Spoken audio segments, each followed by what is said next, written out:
Welcome to Exhibits Today, and this is Ann Falcon. Narito po tayo ngayon sa SMS Convention Center for the Beacon 2025, ikatlong taon ng Beacon. At ngayon po, isa sa nagpasaya sa event na to ay walang iba kundi ang mga Boholanos. Narito kasama natin ngayon ang President ng Confederation of Boholanos in the USA and Canada.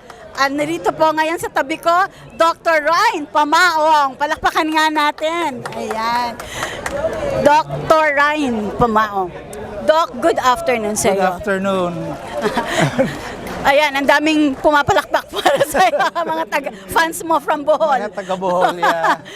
Yes, Doc, pag-usapan natin, no, Board of Director ka din ng TBTK, tama ba yun? Yes. Oo. Ano po ba ang TBTK?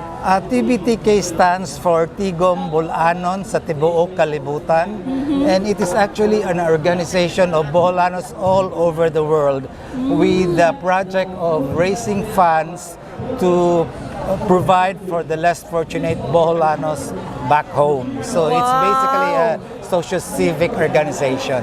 Sir, are you based in the USA? I am based in Canada. In Canada. But I'm retired. I'm here in the Philippines half of the year. So ngayon, nandito tayo sa Beacon at talaga naman nakikita natin ang kasiglahan ng mga taga-Bohol. Meron sila rito mga booth dito, ang mga Boholanos ngayon. Yes. Opo. So, ano po ba yung isang nagtulak para sa isang Boholano na makisama sa ganitong organisasyon? Actually, we are trying to promote Bohol to the whole world, and I think this is the best venue for it to do it because the maritime industry is all over the world, and we want to be all over the world also. And we try to help everybody here also. Yeah. So ngayon, ang presensya, no, we're making a presence here at the Beacon 2025, ang mga Boholanos. Sir, batiin mo sila in your dialect, yung mga kapwa Boholanos natin dyan. Maayong hapon sa tanang mga taga Bohol, nalipay kong dako, nga naa ako dire sa Manila, sa SMX Convention Center, and actually this is my first time to see Beacon, and I hope to be here again next year. I'm inviting you all to come every year because this is such a big event. Daghang barko diri nga baligya, basuganahan mo palit.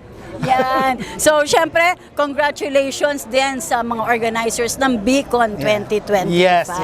Okay. Dr. Ryan, maraming salamat, pero isa pang imbitasyon uli para po naman sa ating mga kababayan na hindi lang Boholanos, kundi lahat ng ating mga nasa marino, no, kamarinohan. Ayan.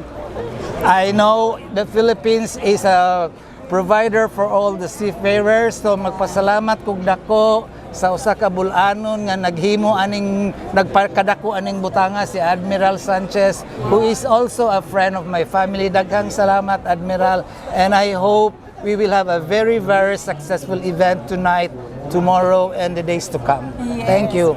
Doc, thank you very much. We'll see you around. Alam namin nandito ka pa sa mga susunod na araw ng Beacon na 2025. At syempre, magpaparamdam ng husto ang mga Boholanos sa event na ito ng Beacon 2025. Thank you very much. Maraming salamat din po sa ating major sponsors, Binyo Designs, Swedish Designs, and Exhibits, and BSCI. At ganun din po kay Mr. Rick Angeles at Brother Hernan Falcon. Mula sa Bohol, ang Exhibits Today nagsasabing, God bless you!